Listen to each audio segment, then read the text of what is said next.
Hey, wrestling fans, welcome to the One Wing Wrestling Podcast, where we help you navigate the complex world of pro wrestling, bring you the best matches, world class wrestlers, and news you can count on.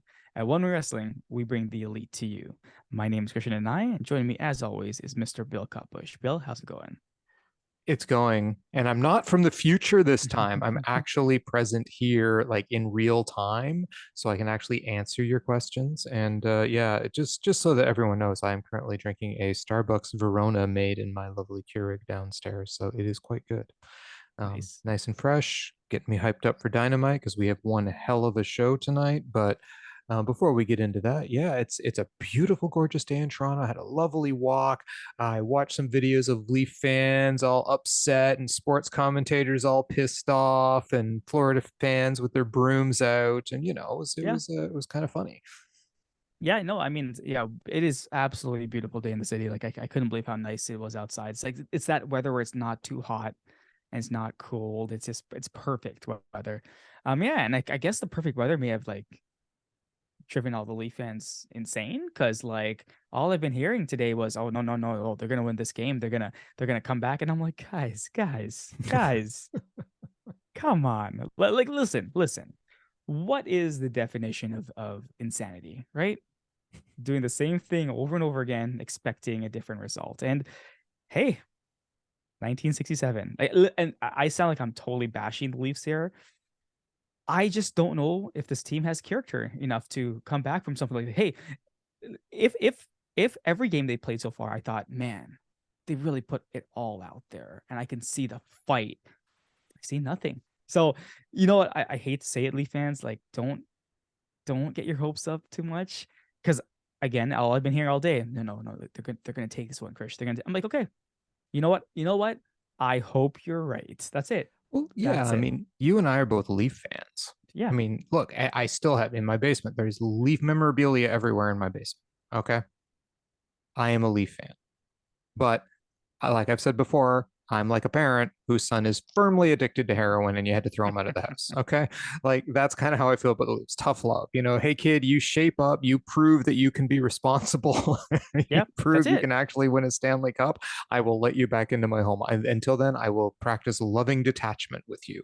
Right. I love you guys. I really hope we do well, but I am done being completely disappointed, fooled, bamboozled. Yeah. Right. I mean, we've been here before. Yeah. Right. We've Hey, been here we before. we've seen the Leafs Hmm. get to the conference finals and stuff like that Twice. with teams that probably shouldn't even made it there. But those teams played with heart. And you know what? Like, I will never ever say they didn't, because hey, those Matt Sundin driven teams that, well, sorry, Matt Sundin driven team one time, and then obviously the Gilmore and stuff like that. Yes. Those guys, they wanted to win, They had right? grit. They had grit. So you know what? Maybe enough Leaf bashing from us. It's like we're gonna let everyone have their day. Yep. It is what People are it going to be is. watching that game, and Yeah, that's fine. I feel that's bad for the okay. fans who are so young I that they do. don't remember the Leafs having I any I success in the do. Yeah. playoffs. I feel bad for them because they're the ones now going, "Can you guys just win like one second round game um in our lifetime?" And I'm like, wow, yeah, it's gotten to that, hasn't it? But yeah, we're not here to talk about that. We're here No, to we're talk not. about an absolutely what Tony Khan himself has said is a pay-per-view level dynamite tonight. Tony, the master of exaggeration. But hey, it might be because what we're going to do is we're going to go through this card. We're going to predict it. We're going to figure out, like, what match of the night might be tonight. Are either of us going to pick anything other than what we both think the match of the night's going to be? Is there a No, chance it's probably anything but the not. match we're both going to But pick, I right? mean, there are some matches on here where I'm like, oh Oh, my goodness. this Oh really my is pretty. I mean, goodness. Tony It wasn't is totally pretty, yeah. exaggerating. This is a really good card tonight. I am hyped for this show tonight. So yeah, we're gonna predict it. We're gonna figure out, yeah, is anything on this card gonna reach the Omega level? And Mhm. tonight, I think there's actually a chance. Oh yeah. We're gonna go watch the show with the rest of you. We're gonna come back. We're gonna review the card. Did it live up to our expectations? Anything exceed our expectations? And most importantly, did anything reach the Omega level? Yep. So, Pretty good. do you want to get into this card, Krishna? Let's do it. Okay. Dynamite tonight will come to us from Detroit, Michigan, from the Little Caesars Arena. I hope they sell good pizza there for cheap prices. Oh. Well, there we have two segments that have been announced and five matches. Mhm. And the first segment is We Will Hear Tonight from one Christian Cage. Yeah, I'm I'm excited for this. I any time I can hear from Christian Cage and just hear what he has to say, I'm down. Because I remember last week he said he's not like he said Luchasaurus is not challenging for that belt. He hasn't. He is not. That's not his title shot. It's Christian's title shot. So I'm like, Mhm. oh, interesting. So yeah, no, like again, whenever I can hear from Christian, that's fine. The less I hear from Arn and Wardlow, Oh, I keep the forgetting better he's it going is. up against Wardlow. Ugh. Yes, yes. I don't get it. Well, that Anyways, means we're getting a Wardlow appearance, right? He's totally interrupting this promo at Wardlow some will be point. in action tonight.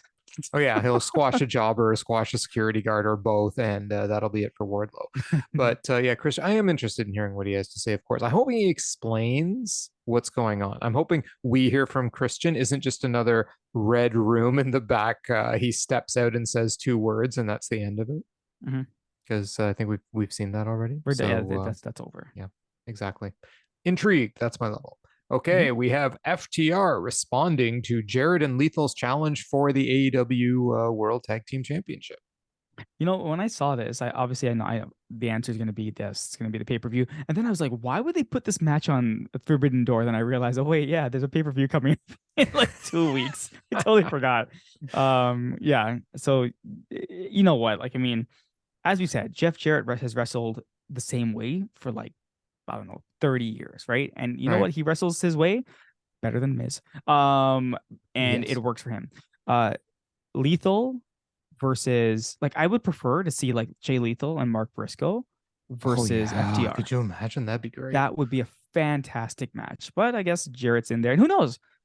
Things may happen, right? And that would be an amazing match if You're Mark Briscoe right. gets involved. Things could happen. I didn't even Hmm. think of that. He could end up getting removed, and then Mark Briscoe might have to Hmm. fight the match with Jay Lethal. Which would be again a fantastic match. It So would, and just like watching those two fight together. I mean, it yes. would be very interesting. That would be Mhm. very, very interesting. But yeah, And it's gonna be. I think one thing that's kind of held that back is if you think about it, like obviously there's some sensitivity for having Jay Briscoe team with one person specifically, like just in general, right? Because obviously his brother. So like I think Jay Lethal will be the one who would have earned that spot, right? yeah. So yeah, I'm we know where this is going. We know exactly Mhm. where this is going, but hey, things can happen. So I'm interested. Yeah, yeah, sure. No, I'm with you on that. I'm with you on that. I'm interested. Mhm. I mean, I don't like I said, I don't care about Jeff Jarrett, but you're right. He's Yeah. better than the Miz, so we can count our small blessings. And the Miz is better than Omos. So I'm think assuming about you that. watched Backlash on the weekend. I didn't watch Backlash Oh, on the what a weekend. No. shame. I, of course, did not watch a single minute of it either. So, yay, we can skip that entirely. So, on to the next point. Well, we get into the matches now. We have Orange Cassidy, the champion, going up against Daniel Garcia for the AEW International Championship. You know, it's funny. I read the list and I didn't factor this one in. And there are 5 matches on here. And here's the thing. There are 5 matches. One I know is going to be number one. One I know is going to be number two. Sorry, number 5. And then the rest are just in that weird circle of like you can fall anywhere from 2 to 4. Oh, I know. That's it, right? So Yeah. so this one again is one of those matches that can fall anywhere between 2 to 4. Ooh, this is tough because I'm looking at the rest of the card and I'm like Orange Cassidy, I really do. I really like Daniel Garcia. Hmm. You know what? I'm going to. I would first of all, I wouldn't be surprised if like Cassidy lost the belt because they're building to him losing the belt. But I don't. But maybe not Daniel Garcia. But um, I'm gonna put this one at number 1, 2. This is tough. Oh my goodness, this is tough. I know, Okay, eh? I am going to put this, and this is no offense to any of these two guys. I am putting this match at number 4 I out of know. my 5. And again, as I said, 2 to 4 Yeah. interchangeable. So call Yeah. this like a 2C is what I'm really Yeah. calling this, right? Right. So yeah, this match is gonna be great. Like Mhm. this match is absolutely gonna be great. I Yep. just don't know about if there's gonna be any shenanigans or anything like that happens, but this match is gonna be cool. There could be shenanigans. I mean, but of course, Orange Cassidy's crew is busy tonight. Hmm. Daniel Garcia's is not. So you know, we'll see what happens. We'll see what happens. But no, I'm really looking forward to this match. I mean, both these guys are incredible in the Yep. ring. So, this could have been match of the night on Oh yeah, any 100%. card except this one. Tonight, accepted. Right. So yeah, it would have like a 1% chance of becoming the match of the night, I would say, in case like something really weird goes wrong, like the Yeah. cage collapses and Moxley and Omega never make it to the ring or Wait, something. But do you think it could possibly be a exploding barbed wire match again? yeah, but that match was awesome right up until the exploding I part, know. right? And it was just funny. Yeah, then it was hilarious. Exactly. No, so this for me, I am making this my number 3 match. Okay, okay, Yep. fair enough. But again, to be. Yeah, there you go. Yep. Next up, we have Anna JAS taking on Julia Hart in a no holds barred match. So obviously, this is the number one match of the night, right? So I mean, this is going to be the match of the night, Omega level. Yeah, this is gonna be match number 5. Like, I mean, this is kind of obvious. Like nothing against these two ladies. Like, they've been like Anna Jay's gotten better, Julia Hart's gotten better. Again, I keep saying, why are they fighting each other? It just doesn't make any sense. Now it's a no holds bar. Question, Tony Khan, why are you doing a no holds bar match for this? Did Anna Jay just not come back from an injury where she was concussed? Why are we doing a no holds bar match? What's Because the Julia purpose? Hart works safer than whoever put her, than what Willow Yeah, Nightingale put her. that's No, who yeah, was Willow it? Was it Nightingale. Willow? Yeah, Yeah, it Willow was put her. Willow who took her Who out and missed the suddenly table. disappeared from Yeah. TV for a while. So, deservingly punished, I guess. But Well, like she was also wrestling in Japan. she was, but I don't know this match. It's gonna be number 5, but I don't know what to expect from it because listen, the ladies of AEW, when they do their hardcore matches, they do their hardcore matches like very well, right? So I'm hoping no injuries tonight. I'm just hoping we get a good match, and hey, maybe this match surprises me. Oh, I think it's gonna be damn good. I Mhm. actually do. Right. I think that you're right. The women in AEW, when they get the chance to do a match like this, they go all out, and they Mhm. know they're up against hard competition tonight. They know they're going to be like death spot. They know they're going to be counted out as a match up against all this competition. They're going to go out there with massive chips on their shoulder. Yeah. Right. And I think that is going to propel them. All right. And you're right. Julia Hart, not all that experienced. Anna Jay, maybe slightly more experienced, but not all that experienced. But this is no holds barred. Mhm. Right. This is more like you don't even really need to No. wrestle very No. much. You just have to kill the other person. Yep. So I'm actually very interested in what they're going to do with this. Right. Okay. So yeah, you're right. The story going into it, non-existent. Yeah. So they're really gonna have to sell the match through the story in the match. And Well, I guess you can say that the story was like, hey, they've been at each other's throats for the past couple weeks, and I guess that's the story, yeah. Yeah, sure, why not? Let's right? go with that. It's not like this match came out of absolutely nowhere. Look at it that way, Yeah. It right? will, and now we're not going to have AEW Dark and Elevation Yeah. anymore to set up some of these stories. But hey, did you hear our favorite guy Cornette's comments about AEW Dark and Dark No, Elevation? I did not. What Oh, did my Cornet, what did my hero say about this? your hero said that, and this isn't a direct quote. This is very close. So please, Mhm. if someone wants to go out and check and tell me I'm slightly wrong, that's fine. But he said that the reason why Dark Elevation exists is Tony Khan is a coward and can't fire people that needed to be fired. So it was just a Okay. place to put the people that should have been gone anyway. Wow. You know what? I never realized how right he was. Wow, Jim Cornette, oh my goodness. Like, you know what? How can you possibly be right about everything all the time? I know, right? I mean, Wow. yeah, all those guys like QT Marshall, for example, should have been fired, right? God, It's that just like guy's full of whatever with crap. this I guy. know, right? Like it's barely worth commenting on. I mean, there's Yeah, so many good wrestlers on Dark and Dark Elevation. It had nothing to do with nothing. needing to fire people. They are It has to do with there's Tony wanting yeah. everyone to do well. I mean, I honestly think the guy just wants everyone to wrestle all the Yeah, time. yeah. He creates his own problem. He just doesn't He realize how many does. guys he's got and how many of them are so great and they all need time. Because But he's genuinely a nice person, right? yes, And that's the exactly. problem. He really does care about his wrestlers. So Hmm. yeah. Yeah, it just makes you wonder how Jim Cornette ran his company back in the day, right? Oh yeah, Well, it ran out of business and got bought over by Ted Turner, didn't it? I think that was how that ran. I could be so wrong on that too. So if I am, please forgive me. But yeah, I seem to recall his company kind of going out of business. But anyway, next up, enough of Jim Cornette. Let's get to some good wrestling. mhm. House of Black champions, taking on Bandido and the Best Friends. This is Trent and Chuck in an open house rules match. Now, to clarify, Buddy Matthews has clarified the rules on this match. Okay. There are actually 4 rules, even though it sounded like 3 last time. I know this because Brian Alvarez has been nonstop bitching about this all freaking week. Okay. Because he didn't like, I almost had it right. He didn't understand. I just thought there was a colon in Julia Hart's sentence, but there wasn't. It was supposed to be a period and another rule. So anyway, the rules are as follows: 20 count out, so no one can get away. Okay. No rope breaks, so that people are not cowards. DQ is enforced. And then the opposing team gets to pick a rule. Yeah. That's it. Those are the 4 rules. But that's what was this. Okay, so I heard that as well thought last week. DQ is enforced colon dealer's choice, meaning like the other team has a choice to do DQ or not. Yeah, no, that's I how figured I took that 3 guys said the rules, right? And then that's when Anna came in and said the 4th one was. You mean Julia?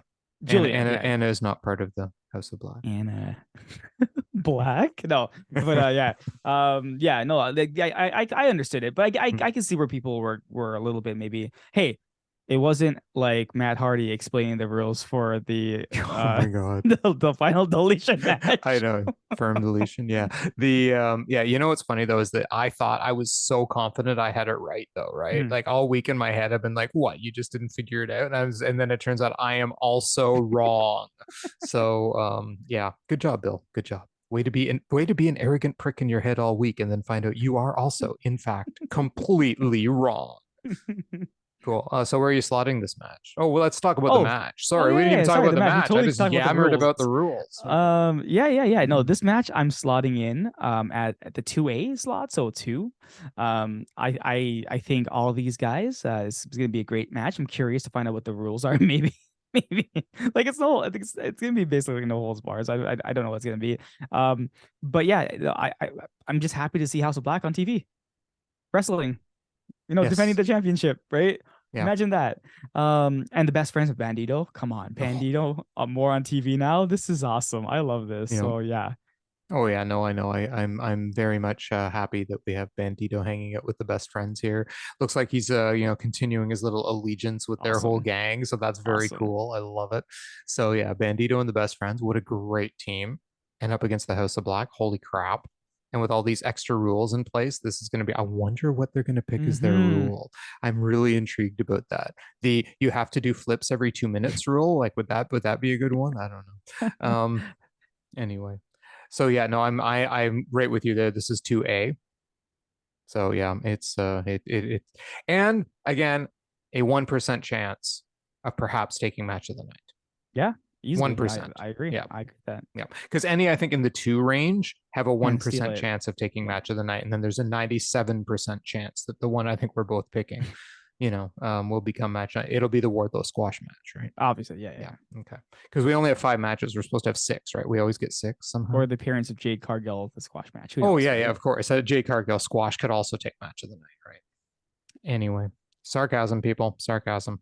Rey Fenix will be taking on Claudio Castagnoli in a double Jeopardy match. Now, the winner gets to challenge the other guy for his title. So if Claudio beats Rey, then Claudio and a tag team partner get to challenge Rey and Penta for the Ring of Honor titles. And if Rey beats Claudio, he gets to challenge Claudio for Claudio's belt. That's why it's there's double Jeopardy going on. All of them are ROH titles, point of interest. Yeah, this is a smart match, actually. And this is pretty clever booking by Tony. Like, Rey Fenix is amazing. He's absolutely amazing.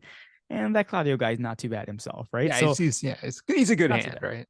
So I'm very curious on how this, this is going to be a hard-hitting match. As much as the Mox is going to be hard-hitting, this is going to be hard-hitting. Like, these guys, they don't pull their punches. Whew. So I'm sliding this one in at 2C. Sorry. 2B, I should say. So number 3. But again, another match that easily, depending on what happens tonight, can steal this show. So I'm excited to see this match. I kind of feel it's going to be Rey winning and he's going to be challenging for that championship. But yeah, I'm excited. This is going to be a great match. I have slotted this at 2B. D, E, C, whatever the C, number C. 4 match is. Yes, I've slotted as number 4, which of course is zero disrespect to either of these guys, both of whom are in like probably my top 50 list. Ray Phoenix would be in my top 20 list of wrestlers. Claudio is probably in my top 50 somewhere of male wrestlers. We won't get into Stardom. Here we go. Exactly. See, I had to mention it at least once. He loves So Club yes. Venus. No, I do not. I do not. Okay, I do not. It was very satisfying watching Tam kick the living crap out of Waka. Okay. Anyway, not to get deviated into Stardom. You start me, I will go down the road, and we may not come back. So Ray Phoenix is awesome. Claudio Castagnoli, very, very good. I like him a lot. Pound for pound, strongest wrestler in wrestling.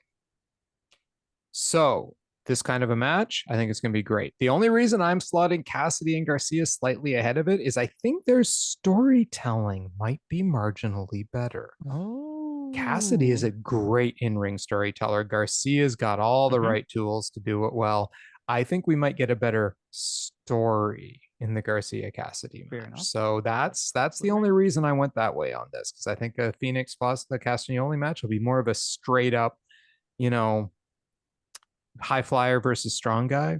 And I think we're going to see a lot of cool feats of strength from Castagnoli, but yeah.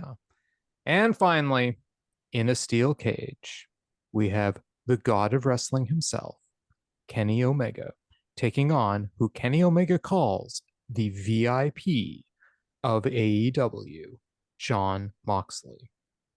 Did he call him the VIP or MVP? MVP, VIP, probably both. I don't know. Did I say VIP? He said VIP. I was like, really?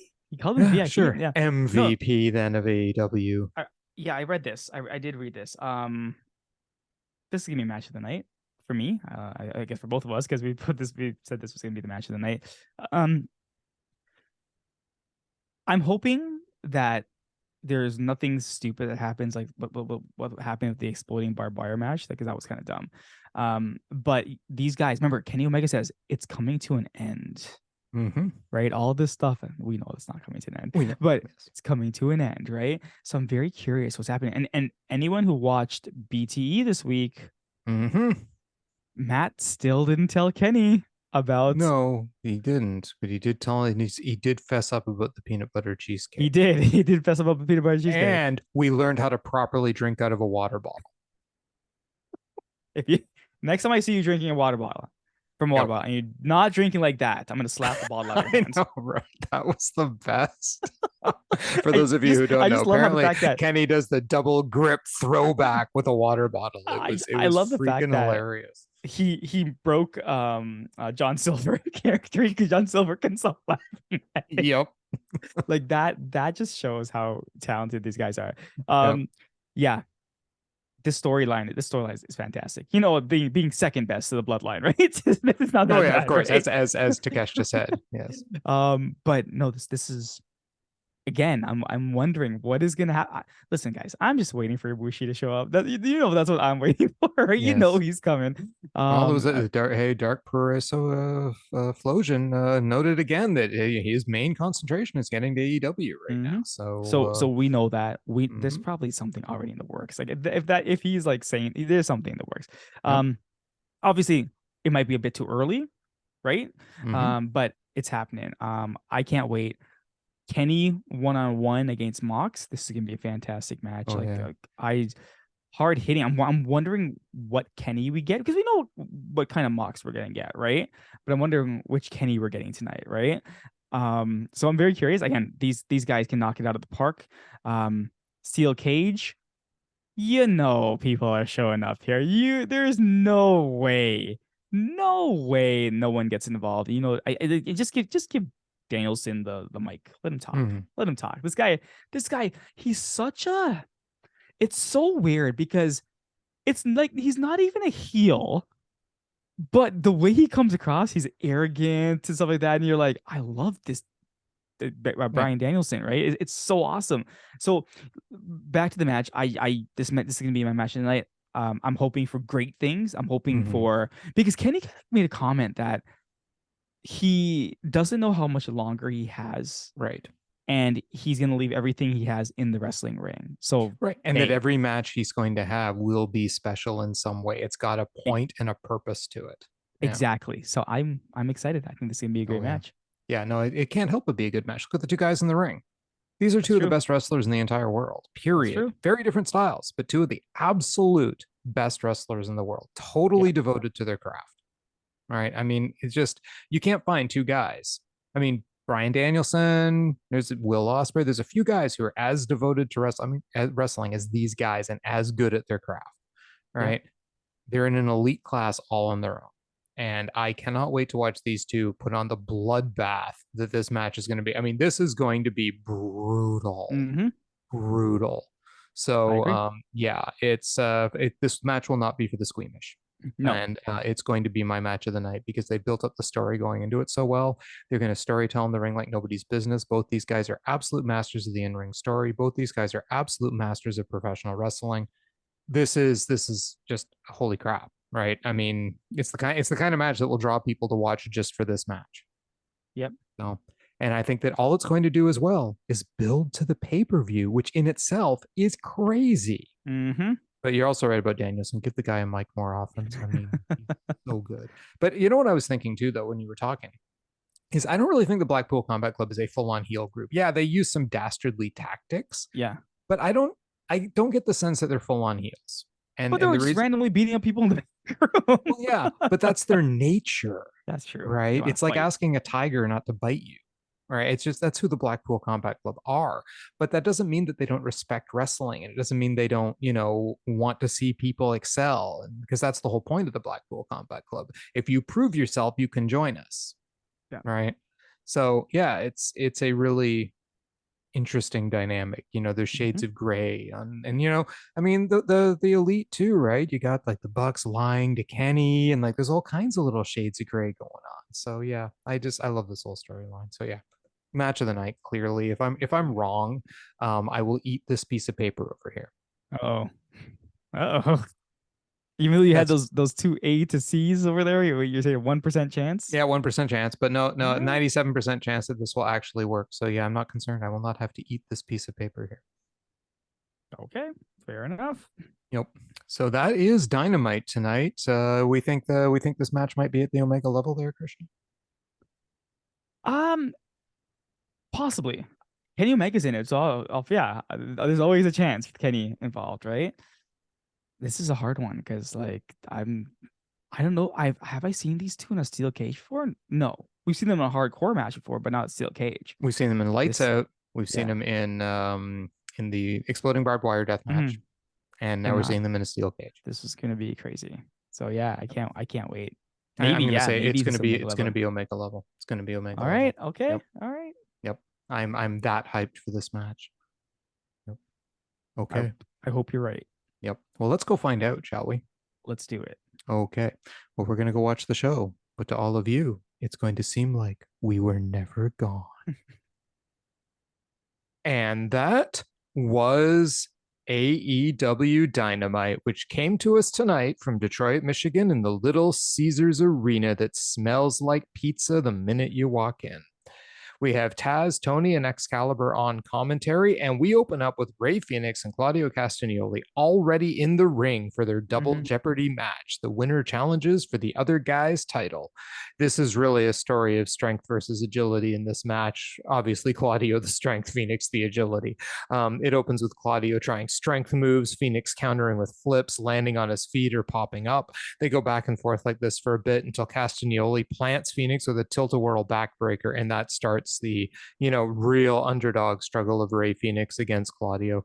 Claudio keeps the advantage until Rey hits a top rope Hurricane Rana, followed by two really fast tope suicidas. But on the third tope, Claudio catches him and gorilla presses him into the guardrail. They fight near the guardrail until Rey walks the guardrail, which was kind of insane, and hits a Hurricane Run off the barricade. It's like, oh yeah, Commander, you think you can walk the ropes? Watch this. Back in the ring, Claudio counters Rey's run with a Death Valley driver, then climbs up the ropes with Rey on his shoulders. But Rey fights out and gives Claudio another Hurricane Rana for two. Claudio then counters the code red and nails an inside out lariat for two. Rey rolls to the outside, but Claudio gorilla presses him again, this time throwing him right over the barricade, like launching him into the concrete. Fenix beats the count back in the ring, though, and Claudio shifts to using submission holds, first an arm bar, then a sleeper hold. But Ray fights back, but gets floored again, this time with a gut wrench suplex from the turnbuckle. I mean, this guy is bumping like crazy. They brawl a bit, and Ray nails a big thrust kick, then a rolling cutter for two. Claudio rolls out of the ring, but Ray hits a diving moonsault to the floor.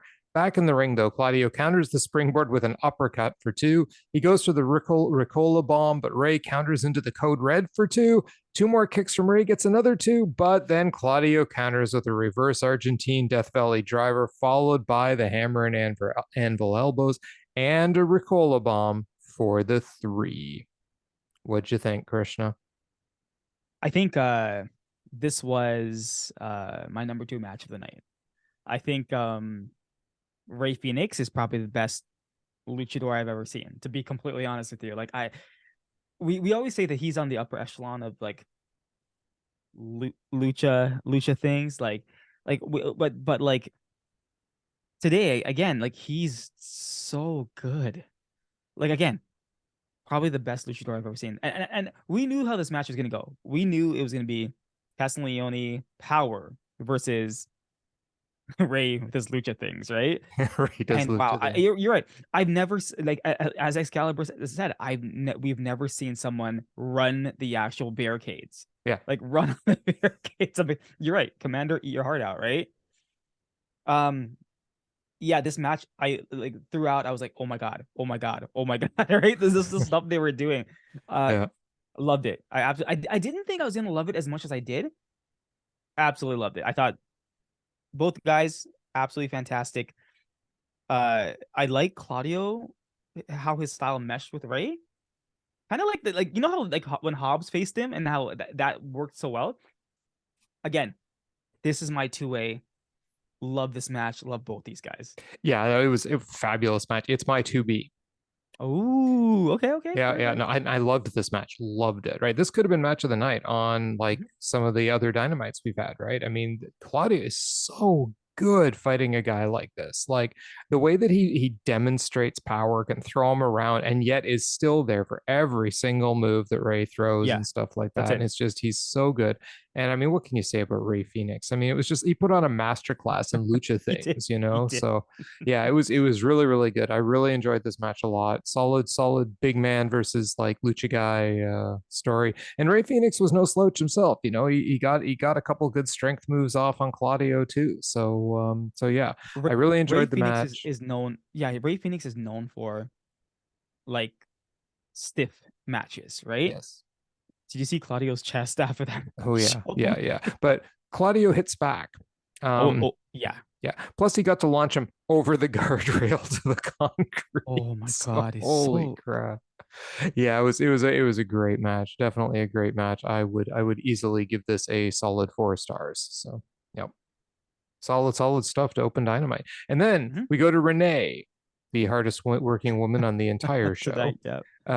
And she's in the back, and Miro's walking in, and Renee goes, "What brings you back?" Miro ignores her and walks into Tony Khan's office. Tony Khan needs some blocks in his doors. But hey, when I saw Miro, I was like, wait a minute. Didn't we just talk about Miro last week? About potentially coming back? Wow. I guess we kind of called that one. Welcome to Collision, Miro. Yeah. You know what? I'm happy to see Miro back. Honestly, I think he's great. Okay. I think his wrestling suffered, and this is gonna sound so weird. I think his wrestling suffered since he left WWE.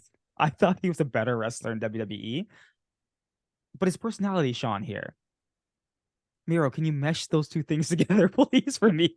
Because till today, I remember when Rusev was left in the ring versus Roman Reigns, and it was like an eliminator match, and the match they put on in that ring, I was like, wow. I could not believe like Miro was that good. And then he comes to AEW, and I'm like, Or was Roman Reigns that good? You know what? I've never thought about it that way. You might be right. You might be right. But like, I just hope that guy comes back. That wrestler. Yeah, I'm gonna go right out on a limb right here and tell you that guy's not coming back, because I don't think that guy exists. his wrestling. I've loved his promos. I love that whole Yeah. like, what was it, Vindicator or whatever he was Yeah, yeah, doing, the yeah, yeah, whole yeah, like yeah. mad at his god and stuff. I thought those were great promos, Mhm. but that was just it. It was a bag of promos. When he actually got in the ring to do stuff, it was mediocre at best. And I have Yeah. never Yeah. seen a Miro match in AEW, and I'll qualify it in AEW, where I went, oh my God, what a match. They have all Agreed. been mid, every Agreed. single one. Agreed. Yep. So, Yep. so I can't disagree with that. yep. So I hope, maybe he does something. I don't know, but people love him. And as we know, wrestling is about making money. And if he can put butts in seats, as Tony once famously said, then great. Bring him in, whatever. It's just one more match I can only half pay attention to. So that's good. Then we get the first of 4 Pillars promos tonight. And we Yes. start off Yes. with MJF, and he says, okay, so what do you want to talk to me about? He says to like the director or whatever. He goes, oh, the Pillars, fine, okay. He compares them all to the Beatles, with of course himself being Paul, who he says was the best. He says, I'm begging the others to step up to the plate, accomplish any of the things I've accomplished. I've beaten some of the best. And he lists them. He's like Jericho and Moxley and Danielson and on and on. What have you done? I've been in the best dog collar and Iron Man matches in wrestling. Everything in this sport has one thing, every great thing in this sport has one thing in common. MJF, my reign of terror has just begun. I mean, he hasn't really like okay, I throughout the night I was watching these promos. It wasn't bad. It was good. Mm-hmm. It's just like we've heard this before. I listen, I'm gonna go back and say you're right. We complain that they don't remind us of stuff. Yep. They never keep they if there's one thing they reminded us of, this 4 pillars Oh, match. damn straight. This 4 pillars Mm-hmm. situation. That's one thing they've driven into your head. So yeah, this was good. Yeah, no, and you know what? I like that kind of stuff. I like that kind of stuff. Keep telling us the story when the story's not there. Make sure we're reminded that there is this story. Because on a night when you've got all these big matches and all this other stuff happening, make sure we also remember there is a 4 pillars match coming up at the pay-per-view. Right. And they did this well. I mean, MJF said what MJF says. I'm so Yeah. amazing. I Yeah. wish the other guys were half as good as me. Okay. Yeah. That's the basis for him. But I think that's why they started with him. Because, I thought out of the 4, his was actually the weakest. But we'll get to the other 3 later. Yeah, yeah. I would say because as I said, he's just saying the same thing over and over again. We've always heard it, right? So Yep. Exactly. yeah. Then we get a promo vid for the Omega Mox match. It's just really recapping the feud and showing some scenes from their previous matches, really highlighting that we're in for a brutal spectacle. Yes. Then weren't we, though? Then FTR comes out. Dax says, before we get into anything with all this stuff, we owe an apology to Mark Briscoe. They call him out, but Jarrett and Lethal and crew all respond instead. And Dutt tells them, you have one job today. Accept the challenge we issued. So do you accept? Dax, in classic wrestler fashion, asks the audience, do you think we should fight them? And they boo. And he goes, but I'll accept the challenge if you guys admit to using Mark Briscoe to get to us. So Mark Briscoe comes out and he's got a bottle and a bunch of cups and he tells them all to relax. He's talked to Tony Khan and he said, in Vegas, we're going to have a tag team title match. Jarrett and Lethal against FTR, but I'm going to be the special guest referee. So he pours drinks for everybody. And when Dutt gets his, he just grabs the bottle, drinks out of the bottle and spits the alcohol in Dax's eyes and the whole crew jumps him. Briscoe tries to break them up, but then blinded by alcohol, Dax accidentally pile drives Mark Briscoe. And that pretty much ends the segment. It's just the FTR checking on Mark as the other guys leave laughing. I mean, I would like when Mark showed up, I was like, oh my God, is he gonna tell us that it's gonna be him and Lethal versus FTR? I know that would have been great. No, he's gonna be the special guest referee. Hey, that's fine. It's fine. I love the fact that they're trying to play up the fact that Dax hits him with the pile driver because he's blinded by the alcohol, so his reflexes into a pile driver. And of course, as every fighting man has, like if you're ever blinded in a fight, that your first instinct is pile driver. Next time I'm blinded in a fight like that and I can't see, I'm just gonna pile driver anything that comes at me. Exactly. I'm just gonna stand here doing pile driver motions, and if you happen to walk into me, it's your own fault. It's your own fault. Yeah. I'm okay with this. I'm not what I wanted, but hey, sure, okay. Like I'm not impressed with it. I'm just like whatever. It's one of those Mhm. matches where I'm like, if it was anyone but Jarrett, this would be an awesome match at the pay-per-view. Right. But Jarrett's there, and I'm like, okay, whatever. Yeah, and you know what my biggest problem is? I don't What's that? like special guest referees. Same, same. It doesn't. It just sucks. Yep. I also just realized, of course, just to break in with something else, I just realized that the Leafs actually won their game tonight. So, Bill, crazy things happened tonight, well, no, and it's okay. the Leafs won a They have to game win three tonight. more in a row. Anyway, to get Um, back to wrestling. yeah, yeah, exactly. Yes. The yeah, I'm not a big fan of special guest referees, to be quite honest with you. I never have been. They're always like shenanigans filled matches. It's seldom that you get like a really original or interesting story out of them. It's just shenanigans. Hmm. And people trying to snow one over on the special guest referee, they become the focal point of the match. I really would have rather Jay Lethal and Mark Briscoe against FTR. That would have been great. Yep. But that's not what we got.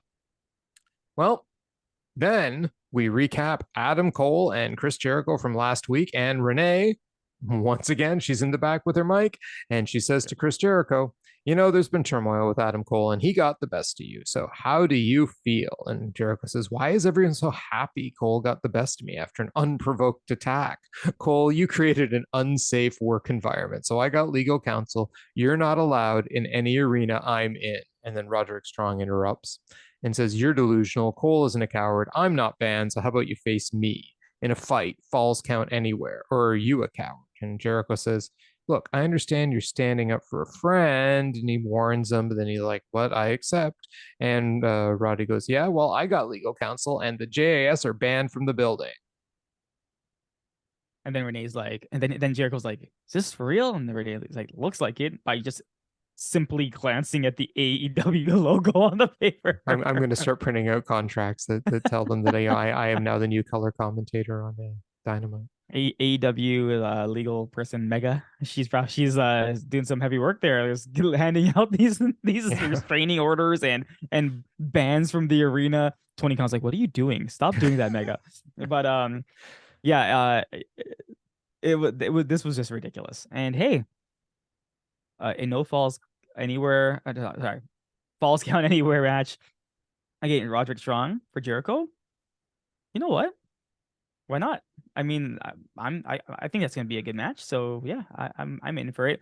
The Adam Cole thing really confuses me, and this is why I think Adam Cole, like AEW, is being still very careful with him Mm-hmm. because he's seldom wrestling. If you've noticed, Yeah, of right? course. Yeah. So listen, protect your people Yep. when you can.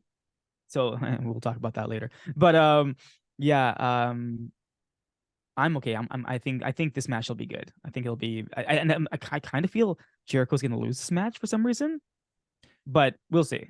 I think he might win by shenanigans, but Mm. like that protects Strong too, right? But yeah, you know what? I'm okay with the match. I'm kind of not okay with how they got there. Yeah. If I have to have one more legal document in AEW, one more contract, one more, oh, I got some paper that says you have to do X. Like now everyone has access. Like you said, she's like the hardest working woman in AEW. She's just writing out legal documents left, right, and center. Oh, you need out of a contract here. You need a contract here. You're switching your contract here.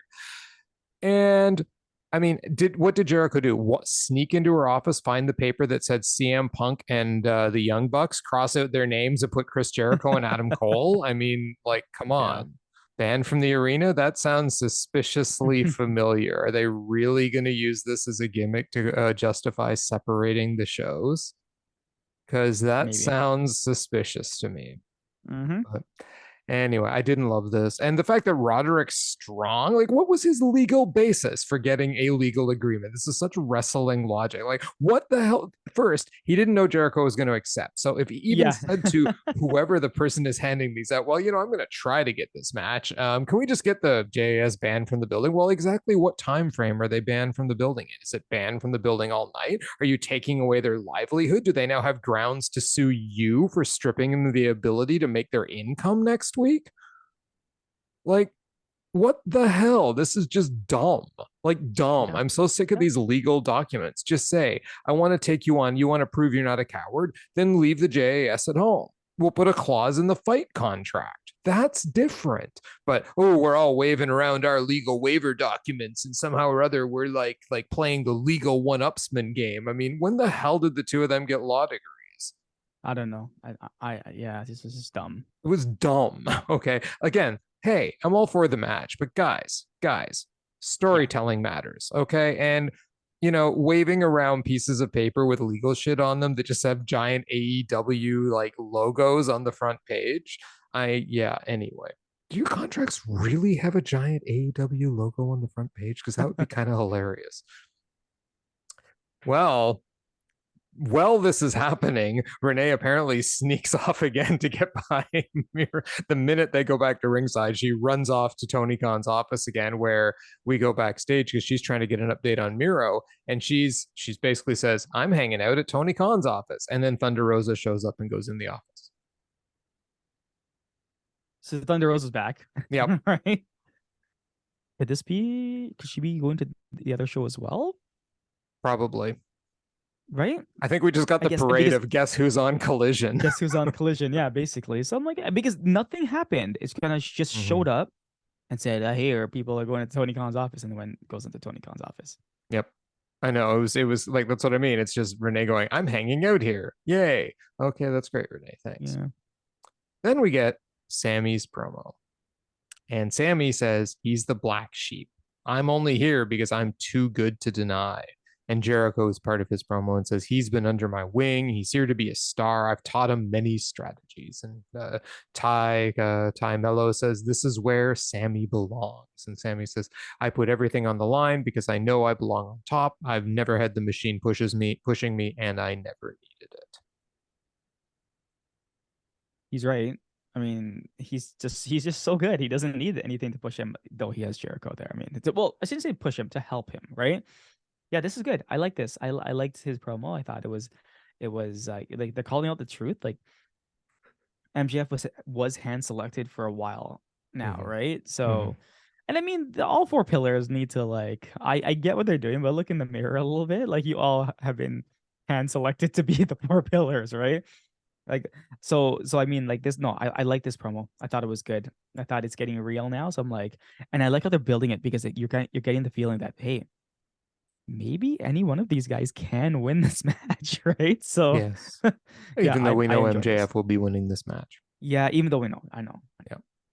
Yeah, no, I thought this was really good. I liked it. I liked Jericho's little add-ins and stuff. He's been under my wing. I've taught him. That kind of stuff. And Sammy didn't lie. I thought he showed a lot of fire in his promo, so I quite liked it.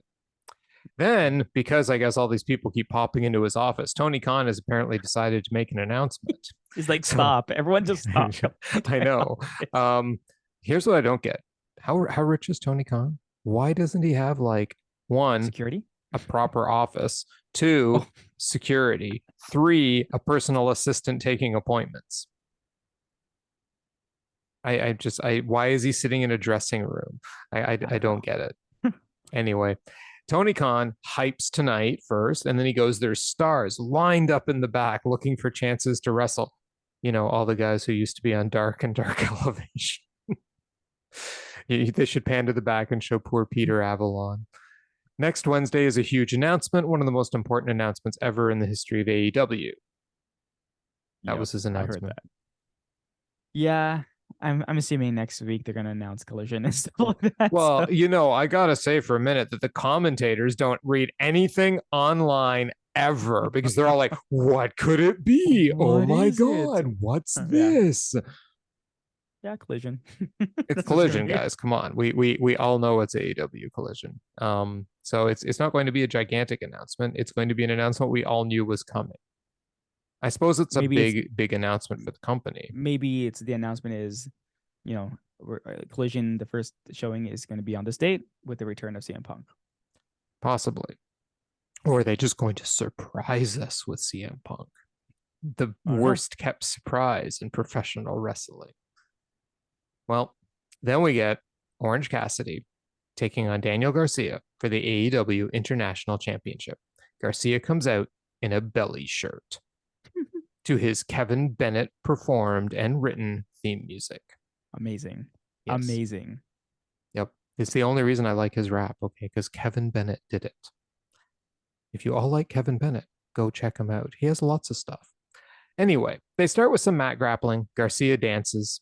Cassidy goes move for move with Garcia with the wrestling. Then Cassidy also did a flopping kip. I love his kip up. He just kind of like rolls a bit on the floor. It's great. And an amazing escape from a drop toe hold leading to his hands in pocket sequences. But the match changes a bit when Garcia targets the injured hand, wrenching Cassidy's fingers back, sending him to the floor. The commentators start noting how many injuries and how worn out Cassidy is. Cassidy comes back, though, with a tope to the floor and a diving elbow, but Garcia whips him into the turnbuckle to the floor, then slams Cassidy's back on the apron and guardrail, while informing the fans that he's a sports entertainer, which he then demonstrates by throwing Cassidy into the guardrail and dancing on a chair.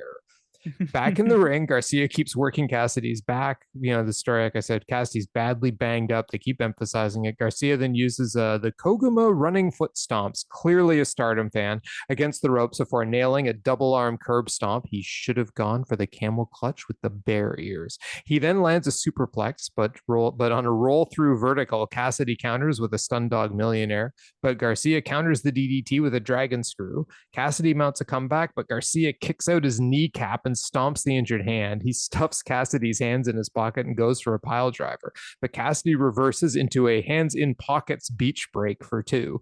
He goes for the orange punch, but Garcia drop kicks his knee out again and then gives him the soft kicks and a big boot to the face and then a jumping pile driver for 2.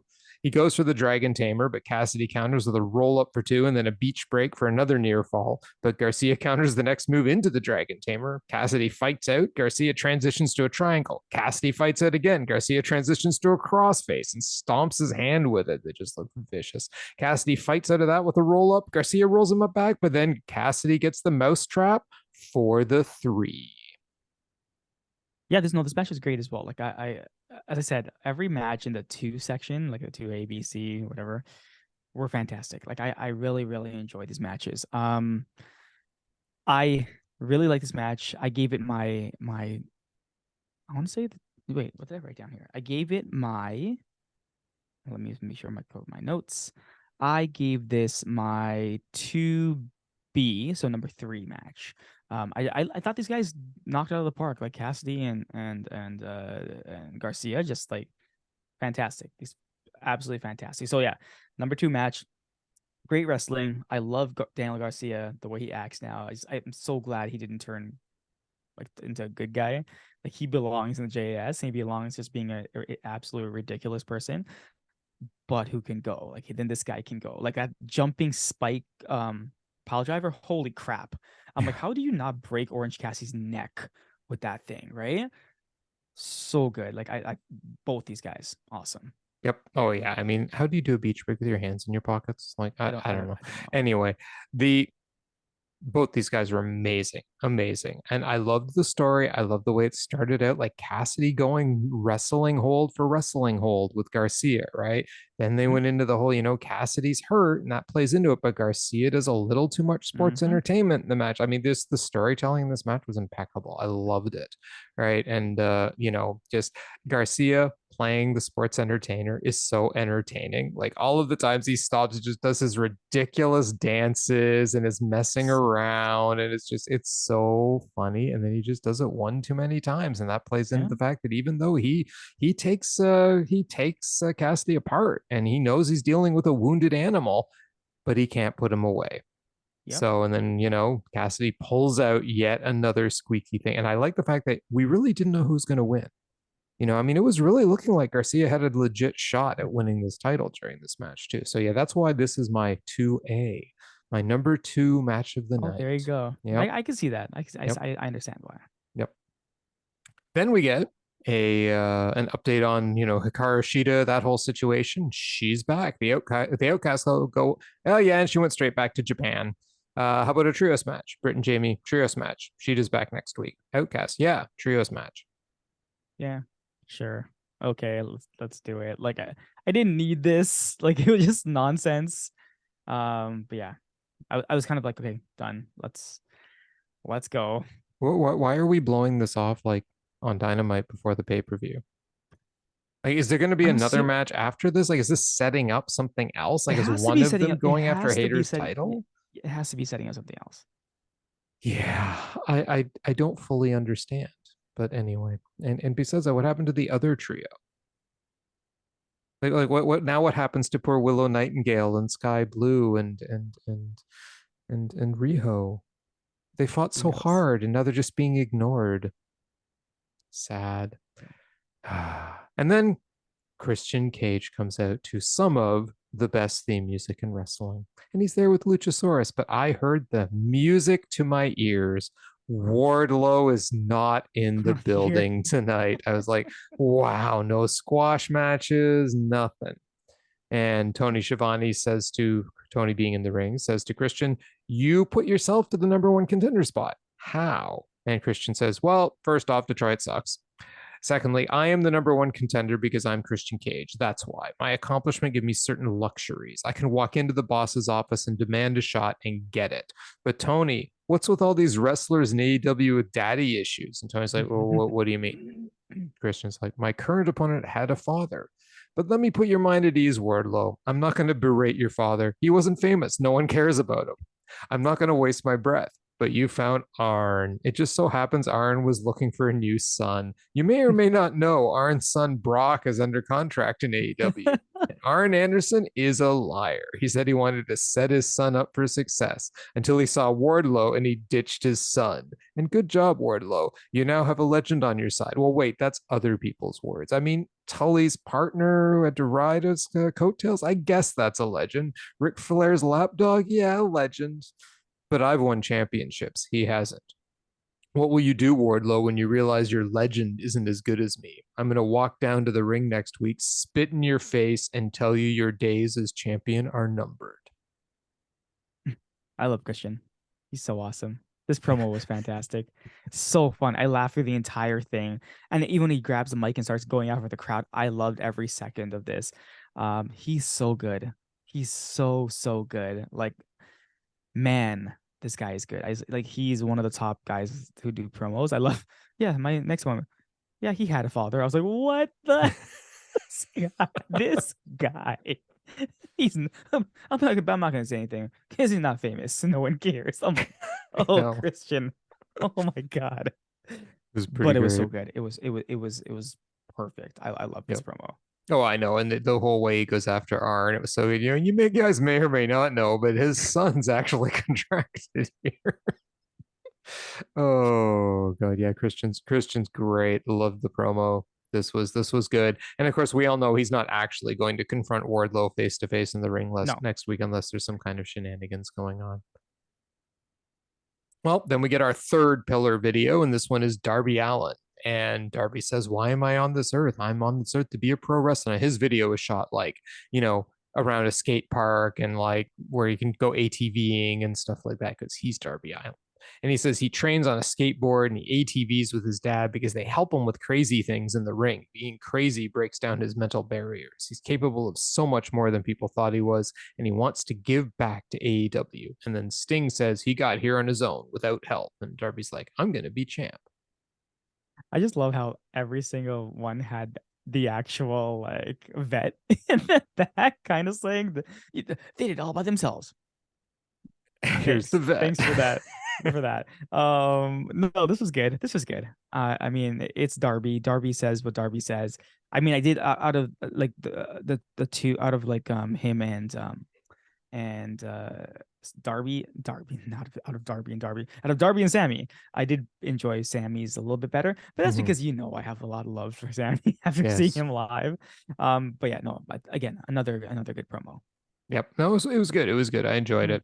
I thought it was kind of funny that he's like, this is how I train. I go skateboarding and ATVing with my dad. I'm like, okay, Darby. Yeah, thanks for that. That's interesting. Yeah, I enjoyed it though. Then we get in the 9 o'clock spot, Anna JAS versus Julia Hart in a no holds barred match. Before we get into the match, I just want to say, can we talk about how great Julia Hart's theme music is? Because it's pretty great. I was gonna say, I'm like it almost sounded like older Evanescence type of music, Yeah, it's got a very and I'm gothic like, metal vibe to it. right? Yeah, yeah, she had a whole like a performance happening, and then of course she was attacked. Yeah. So, so Yeah. But we did get to enjoy her theme music, so that's we did. good. And Anna had to ruin it by hitting her from behind with a chair. But Julia comes back, throwing Anna repeatedly into the guardrail and gets a kendo stick. But in the ring, Anna disarms her and hits her back. The crowd wants tables. They never got their tables. They Hmm. brawl around the outside, but Julia gets the advantage, choking her with the kendo stick and DDTing her on the floor. Back in the ring, they fight back and forth until Anna levels her with a heel kick and sets up a chair in the corner. But Julia reverses the Irish whip, putting Anna headfirst into the chair. Julia pulls out a stack of chairs, but Anna reverses Julia and plants her on the floor face first into the chair, which, now this led to Julia selling her hip. For the rest of the match. Back in the ring, Anna got a 2 count on her, then attacks with a trash can, putting Julia in it, kicking her, then pinning her for 2. Anna then throws that big stack of chairs into the ring itself. But Julia reverses the suplex attempt, though, still selling the hip. She sets Anna up on the turnbuckle and goes to superplex Anna onto the chairs in the middle of the ring and totally misses the Miss. chairs. She Total then miss. locks in the heartless submission and gets Anna to tap. I love how the announcers were like, "Oh my God, her lower body hit hit the chairs." Nothing hit Totally, the chairs. totally. Listen, and they like that superplex was done very well. Oh They yeah. just positioned the chairs in the wrong spot, Yeah, right? 100%. This was no thing on Julia Hart. She suplexed Yeah, the hell out of her. yeah. Again, my number five match of the night. Um, because yeah, hey, no blood in this match, Nope. That's but there true. was blood tonight. But there was blood There tonight, was blood so tonight. If you want we'll blood, get we there. got it. We got it. Yeah, yeah. This match Yeah, was no. okay. Yeah, the match was good. I Yeah. thought they did okay. It They was did nothing okay to write home until the about. miss, like until that miss. I mean, it would have had they hit those chairs, I would have been like, you Hmm. know what? Good job, ladies. Good job. Yeah. Oh yeah, But the for miss just, I sure. was like, well, whatever. And I'm sure they were holding off the blood until the Yeah, last yeah, match, right? yeah. Like, Mm-hmm. it's like these women were not going to get the chance to bleed because they needed it for the final match. Yeah. Um, so yeah, the match itself, I mean, it was good. It had some good moments in it. I would like very much Riza Sarah to teach them how to use a kendo stick. I think that I have become incredibly biased, and that's okay. But You when I see think? kendo stick shots that do not leave giant red welts on people, I'm like, hey, why did you bother hitting it? Why? Why? Why? But anyway, no, actually, it was pretty good. I was impressed with both of them. They did better than I thought they might. I mean, their Mhm. wrestling was pretty good too. So yeah, that superplex looked good. I mean, everything looked solid. I didn't see anything that I went, oh man, what a botch. Other than the fact they put the chairs in the wrong spot, Yeah. right? Yeah. That's unfortunate. But I mean, I think they didn't account for the fact neither one of them are very tall. Yeah, exactly. I don't Yes. know. Yeah. But anyway, I mean, look, Julia Hart's come a long way Mm-hmm. from where she started, and so has Anna Jay. So kudos to both of them for putting on a solid, respectable match. I'd probably give this like 3 1/4. So Yeah. solid. Good job, girls. Way to go. Number 5 match of the night. Well, we get Renee in the back with the best friends and Bandido. And and including Orange Cassidy. Renee says, How are you feeling to Orange Cassidy? And Cassidy says, there's room in my backpack for 3 more titles. And Trent's like, yay to try it. And Renee asks them, what rule are you choosing for, the choice in the match? And Orange Cassidy says, we have a big one. We've got a big one planned. And then Chuck goes, wait, what? What rule? And Trent goes, no witches. And Renee looks at Orange Cassidy as they get ready to leave. Goes, oh, so you're not going? And Orange Cassidy's like, I'm so tired, Renee. Yeah, I'm so tired. And then moments later, Danhausen tweets out, Danhausen has been replaced by a burglar. Danhausen, I miss you. I know. Um, this was funny. See, you can do this because this is just the character of the best friends. Yeah. Totally not realizing they have to choose something, and then let them know 100%. which It's like, what are we going to do? I don't know. which Ban the is. witch from ringside. But yeah, no, that this was fun. This was a fun promo. Orange Jesse's like, yeah, I got room in my bag for 3 more. Yeah, Like, exactly. okay. Why didn't they pick something like all the members of House of Black have to fight with one hand tied behind their back? Yeah, that's it. I mean, that would suck, right? Well, this leads us to House of Black taking on Bandido and the Best Friends, Trent and Chuck, in an open house rules match for the AEW World Trios Champions. Remember, 20 counts, no rope breaks, DQ is in force, and witches are banned from ringside. So Malachi starts against Bandido. They fight back and forth until Black locks on a knee bar. Cassidy is watching the match backstage. Bandido gets to the ropes, but there's no rope break. So Bandido has to pull himself out of the ring, escaping. Bandido tags in Trent. They triple team Malachi, shaking hands afterwards. No hug, but Brody blind tags in and hits the senton on Trent, tossing him out of the ring and then hitting a crossbody to a seated Trent against the guardrail. The house beats all three of them around the ring and then isolate Trent in the ring. Trent is finally able to come back by beating Brody off the turnbuckle and landing a drop kick, but Brody tags Matthews and the house wiped out the friends on the apron, so Trent's unable to tag out yet.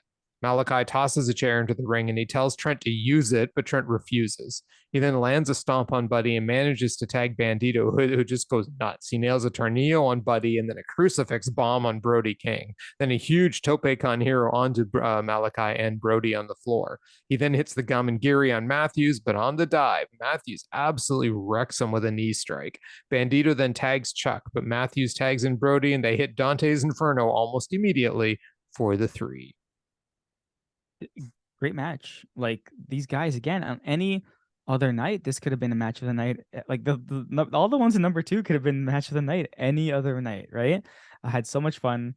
Bandido was fun with the Best Friends. We knew what the outcome was going to be. Remember I had said that the squash matches, like in my review commentary on Monday, I said, why throw in these jobbers if they're all you're going to do is crush them? Like give them a chance to shine, right?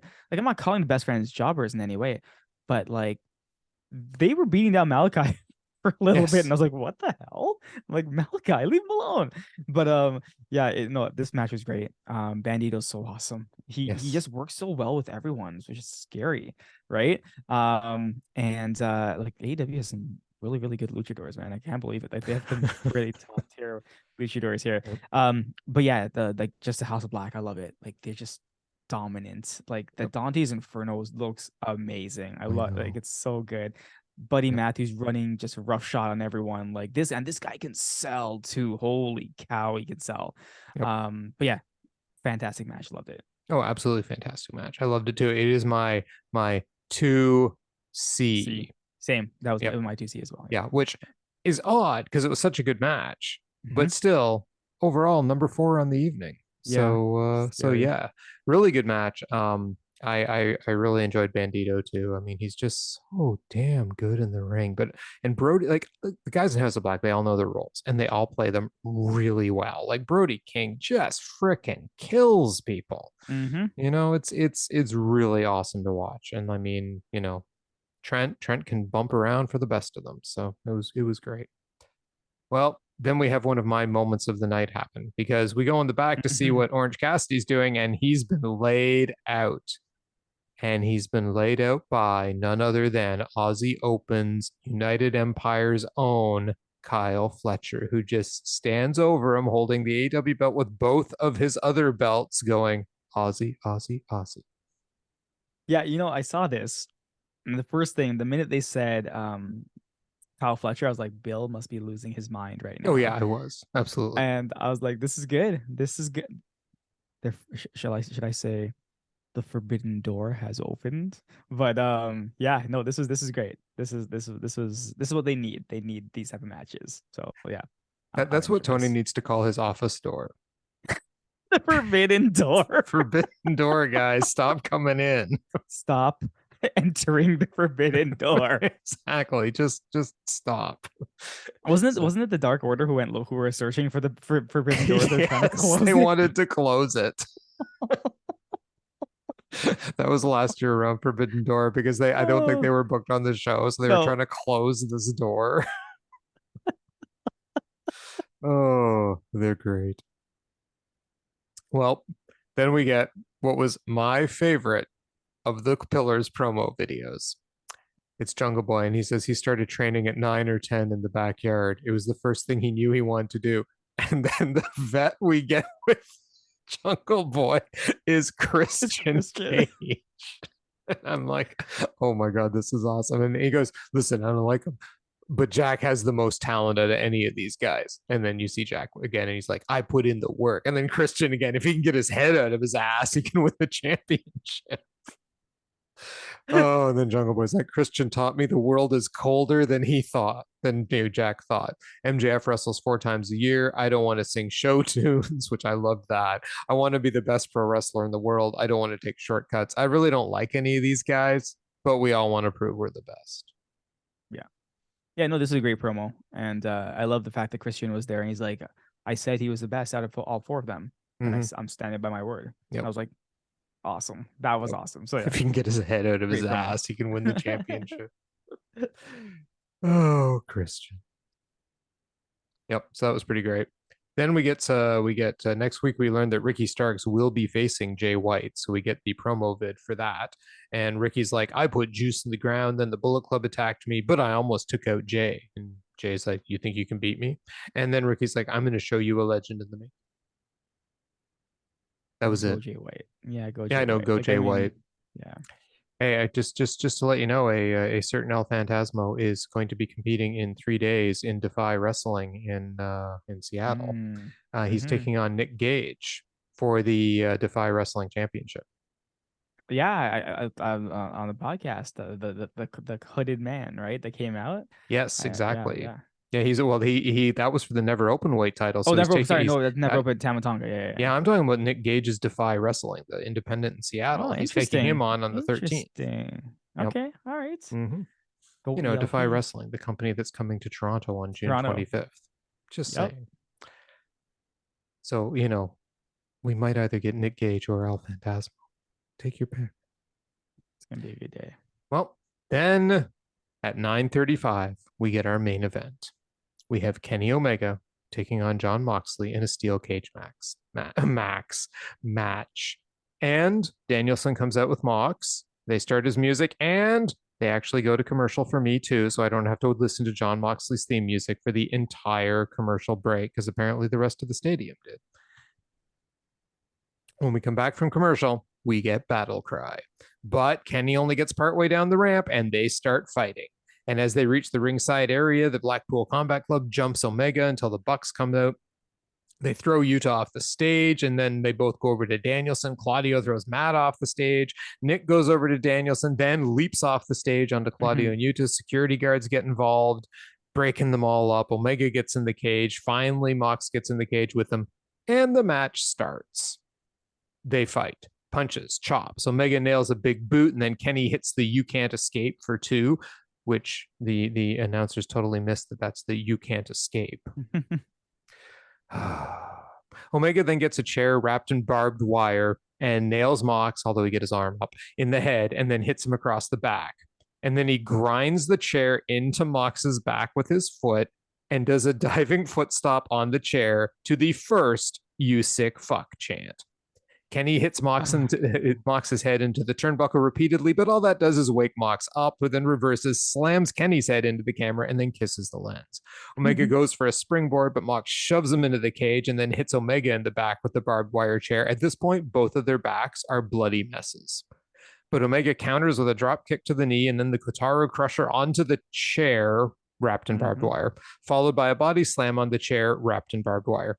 Omega climbs the turnbuckle, but Mox catches him and superplexes Kenny onto the chair, wrapped in barbed wire, to a "holy shit" chant. Mox kicks Omega's head in and then loosens up the turnbuckle. And so begins Mox's most epic battle of the night, the battle with him and the turnbuckle screw, that actually got to the point where the crowd was chanting at him, "You can't do it." Omega attacks Mox, but This was a commercial break, by the way. It was freaking hilarious. He could not get this turnbuckle thing off. It was so funny.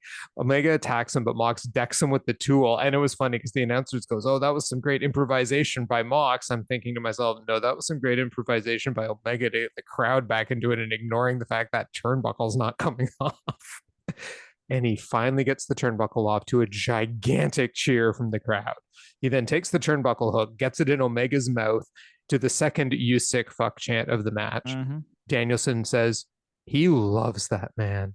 Mox chokes Omega with the ring rope until Eddie, Eddie? Who the hell is Eddie? Until Omega pokes his eyes, but Mox drop toe holds Omega onto and locks on a choke with the rope again. Jesus. Omega tries to come back, but Mox nails him with a knee. And then Mox gets out the bag of broken glass. Oh, God. Omega then hit a neck breaker, and by neck breaker, I mean a really cool Okada style neck breaker. V trigger, and then puts Mox up for the one winged angel, but Mox counters into a sleeper. Omega counters by falling backward into the broken glass, driving Mox into it to a holy shit chant. But Mox jumps up, back covered in broken glass, and locks in a sleeper again. Omega rolls him up into the glass. They go back and forth. Omega nails a seated V trigger, but can't cover him because they're both so tired. They both get up and exchange hard slaps. Omega nails 2 V triggers, though, and then a Snapdragon into the broken glass. He then nails a V trigger, sending them both through the cage to yet another holy shit chant. Omega is holding his knee as Mox gets to his feet, throws Omega back into the cage. He gets behind, he gets a screwdriver, but Don Callis comes in and takes away the screwdriver. So Kenny nails Mox from behind, ripcord suplex, or ripcord V trigger. Yeah. See, now my tongue's all messed up from all the blood. One winged angel, and then Callis nails Omega with the screwdriver. What? And Mox pins him for 3. And I'm like, what the F just happened? Danielson claims he had no idea. Callis goes to stab Kenny, but whispers something to him instead and laughs and leaves. I don't think I've been shocked in a long time. I was like that lady they focused on in the stands. Yeah. Like, what the hell? Just when Callis stabbed Omega, I was like, no way that just happened. No way that just happened. Like, first of all, this match was brutal as hell. Oh my God. Like, when Omega V triggered Mox out and his leg got caught, I was like, oh my God, please tell me this guy's not injured. The way that he wrapped, I'm like, oh my God, tell me he's not injured there. Luckily, it looks like he wasn't. He wasn't. The brutality in this match, just wow, to another level. Like, these guys, they just don't like their bodies. Like, Kenny Omega's right. When he's getting in the ring, it's going to be something special now, right? This was special. This match was special. And it's everything. I'm talking about everything about this match, right?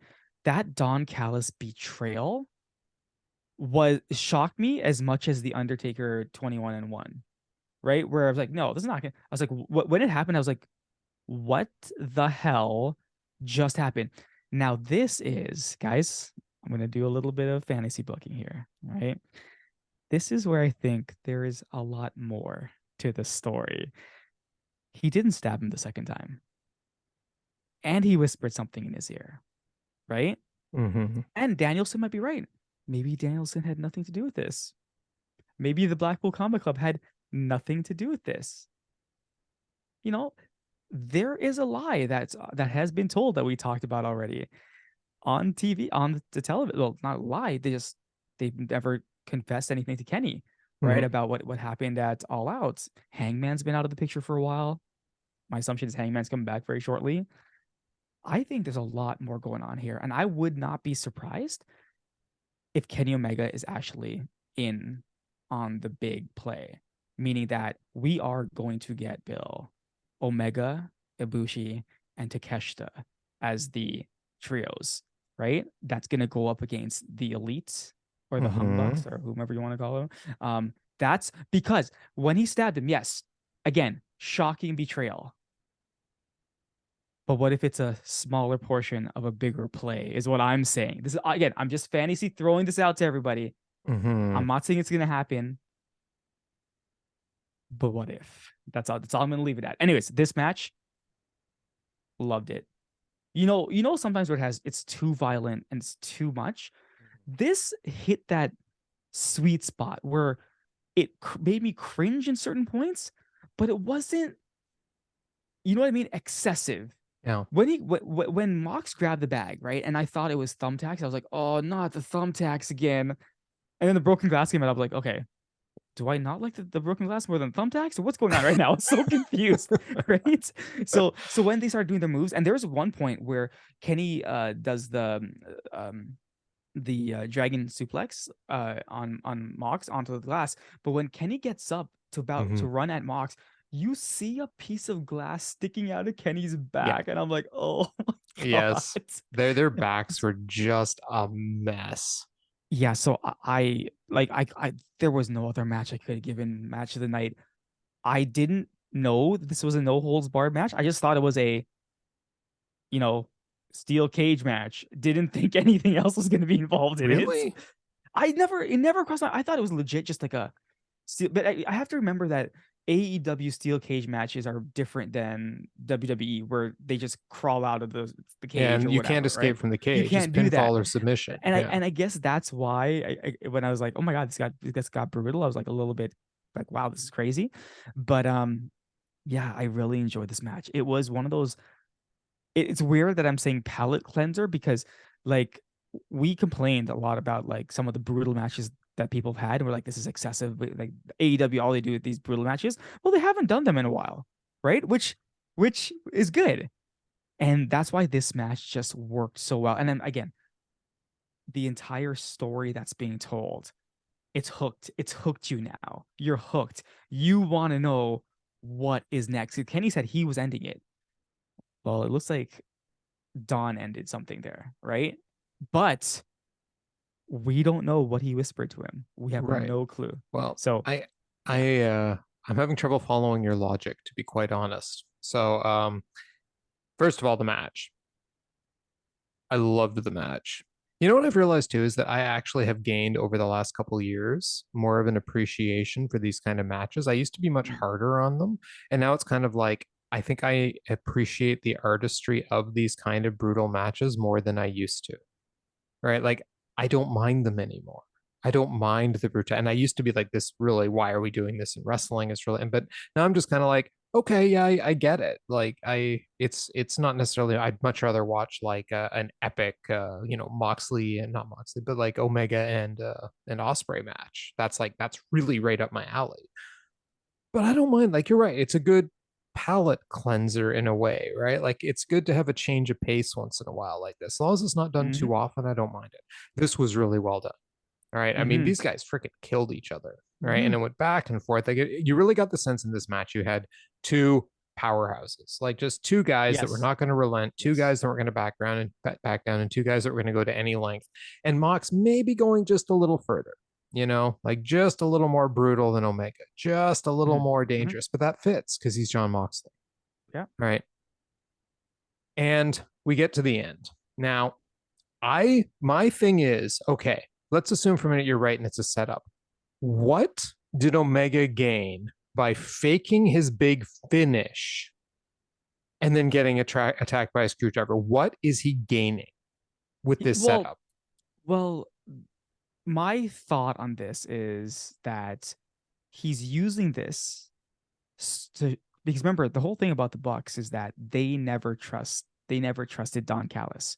That was the whole thing. There's always been some sort of like Don's the bad one, Don's the bad one, right? Okay. And Kenny's just not seeing right. Now Don's always backed up Kenny and always says he's been doing everything the best for Kenny, and Kenny's always believed him. So for the Bucks, it's almost like now they're like, see, he is the bad guy. So they're gonna Right. launch an all-out attack now, thinking that Kenny has sided with them. He's finally seen the light, right? Like Don Callis is the evil, the necessary evil they need to get rid of, in the company. But I feel like that's the thing. Like all I'm saying is that I feel like the setup is they are going to face off against the Blackpool Combat Club, right? And I don't know if the Blackpool Combat Club is now in on it, like, or like if there's a bigger plan to this, right? A bigger plan in general with Kenny playing all sides. Now I get it. I'm reading too much into this because I am again just fantasy booking here. I don't know anything. I'm just like to point that out. Um, but yeah, I just think there's something else here. There's something else. It's kind of like luring them into a false sense of, um, I guess safety, right? Mm-hmm. Like he's got their back. There's no way now. I believe you. You guys are right all the time, right? But to Just what to end? Like I don't I'm know. just I don't know. I'm not I don't understand why Don Callis doing this puts him Mhm. and Kenny in a better position than if he didn't do it and just let Kenny pin I Mox. I couldn't listen. I couldn't tell you why they went down this. And hey, we'll find out soon enough, Right. right? But I But mean, yeah, I your don't know. argument is that it puts him in a better position, that now they can connive better, if I'm following you right. Right. Mhm, I mhm. don't see how him putting himself in a position where he has betrayed Kenny Omega in the ring, cost Kenny Omega a victory against John Moxley, who has just committed hell on the Elite over the last little while with his gang. Right. And that he actually betrays Omega, interrupts his pin, right?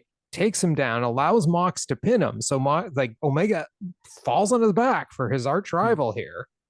How is that in any way, shape, or form allowing Don Callis to be more conniving with the elite? See, Uh, I'm not yeah. following the logic. It makes him seem like he has full on betrayed Kenny Omega. It And does, I and mean, that's it. how does Like Kenny benefit? Like, you're right. Maybe Don is like trying to drive a wedge, but mhm. how does Kenny benefit?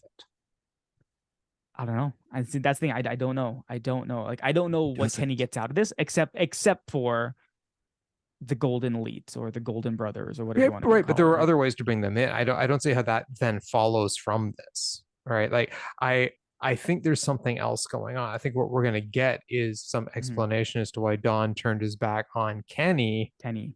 and the elite, right? To do what? I'm not sure yet. Like this is completely it blew yours and my Mhm. like fantasy book I and I we've been did doing for never weeks. I never saw this Completely coming. not once I did never either saw one this of us coming. go, yeah, and then Don Callis will betray Kenny Omega. Never saw this coming. No, Never. no, I didn't No. either, which is why I think that, like, I think we're in a whole new story. I think they've done it to us. They have shocked us. They have surprised us. We're in a whole Yeah. new story world now. And I don't know exactly what's going to happen. Yeah. And I love it because now And I'm and like, and and now it could what? be, you're right. It could be something totally separate, right? Yep. I don't know. I feel there's something more to this, but Yep. obviously we were I got to go we back and don't rewatch what Don Callis says because you can almost pick it up on you the can almost hear audio. it. Yeah. Yeah, you can almost hear it. Yeah. Yeah, yeah. And if we knew what he said to him, I think that would go a long way. Yeah. Yeah. So, Yeah. I'm telling you, the betrayal, I felt like it felt to me like the Undertaker when he lost that match to Brock Lesnar. You're like, what? What the heck yeah, just happened here? I Right? literally typed down WTF just happened. Yeah. Yeah. Yeah. I, not in a million years would I have thought Don Callis would have betrayed Kenny Omega. Yeah. Me too. Yeah. So good job on AEW building that story. Hmm. Fantastic. Yep, Fantastic. 100%. Yeah, great, absolutely great match, and an absolutely flabbergasting finish that is flabbergasting in all the right ways. Because you The and I right are now ways, sitting here doing exactly. nothing but going, "What could possibly happen out of What's this?" happening next? Yeah. Right?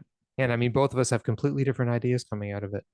Both of And us we could be both can be completely wrong. wrong. We can both be wrong. Yeah, exactly. We can both So, be absolutely wrong.